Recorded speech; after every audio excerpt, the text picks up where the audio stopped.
સોનું કહેવાય છે। 2010ના અહેવાલ પ્રમાણે ગુજરાતમાં કેટલા અભયારણ્યો છે? 88, 4, 21 કે 441? અને સાચો જવાબ છે 21 અભયારણ્યો। ચિપકો આંદોલનની શરૂઆત ગઢવાલના અંતરિયાળ ગામની કઈ ઘટનામાંથી થઈ હતી? કયા ગામમાંથી થઈ હતી? તો નારીત્વ, રેની, વન્યજીવ અને નેરી। તો સાચો જવાબ છે રેની। જળ શુદ્ધિકરણ પ્રક્રિયા ક્યાં અપનાવાયેલી છે?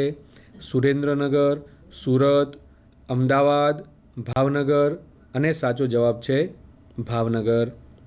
સરદાર સરોવર બંધ કઈ નદી પર બાંધવામાં આવ્યો છે?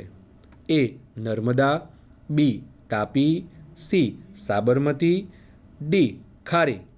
તો સાચો જવાબ છે નર્મદા। મણિપુરનું કયું પ્રાણી નાશપ્રાય છે?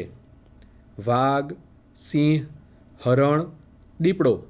અને સાચો જવાબ છે હરણ।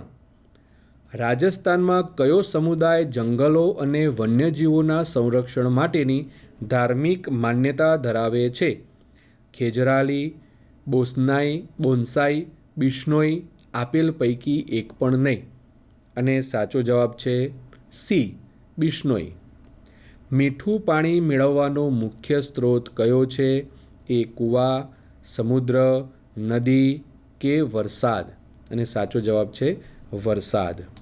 તો મિત્રો, અહીંયા આ પ્રકરણનું સમાપન કરીએ છીએ।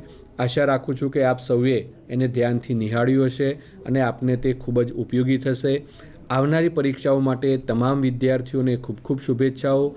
ખૂબ સારી સફળતા મેળવો અને એ માટેની પૂર્ણ તૈયારી કરો એવી પ્રભુને પ્રાર્થના। અને આ સાથે આ કાર્યક્રમ આપણે પૂર્ણ કરીએ છીએ। આભાર।